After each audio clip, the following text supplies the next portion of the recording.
Tanggalin natin to. Kasi ano eh, maingay. Tingnan natin yung valve clearance nya. Ito ay 700cc.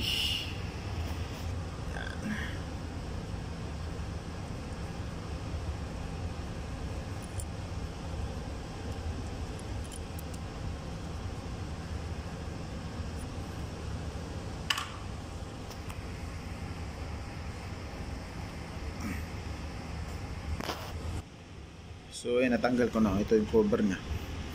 So meron din siyang compression release. Ayan. Check natin yung clearance nya kasi maingay. So bubuksan natin to. Ito tsaka ito. Tapos sisilipin natin yung timing nya dito sa ito. Ito yung silipan ng timing nya. So yan po yan. Ito po yung silipan ng timing niya. Tapos dito, kailangan top din siya dito. Tapos dito yung timing mark niya. Tapos dito dapat naka-timing. So ibig sabihin niya naka-top din po yung piston. Yan. So malaki yung clearance nito. Kailangan pag mag-adjust ng ano, narinig nyo yung lagitik ng barbula.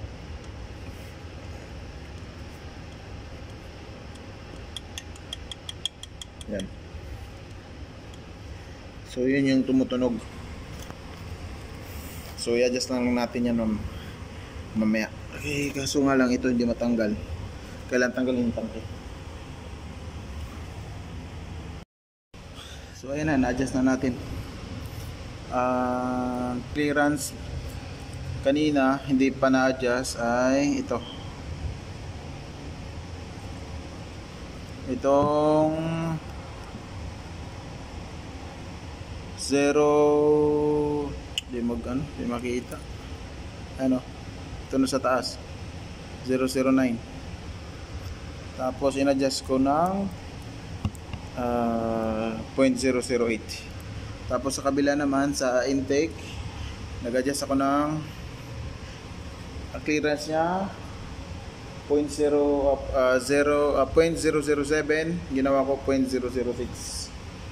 So para hindi masyadong ano, kasi pag masyadong maliit ang clearance kasi nito, mabagal, mahina, pigil manakbo.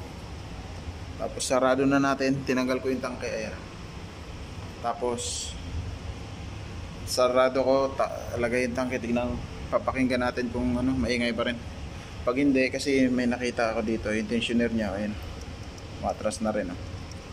So tingnan natin kung mapipihit natin yan.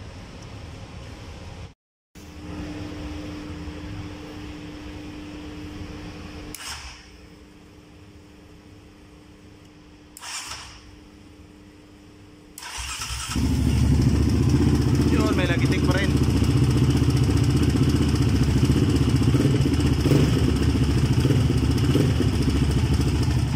Yun.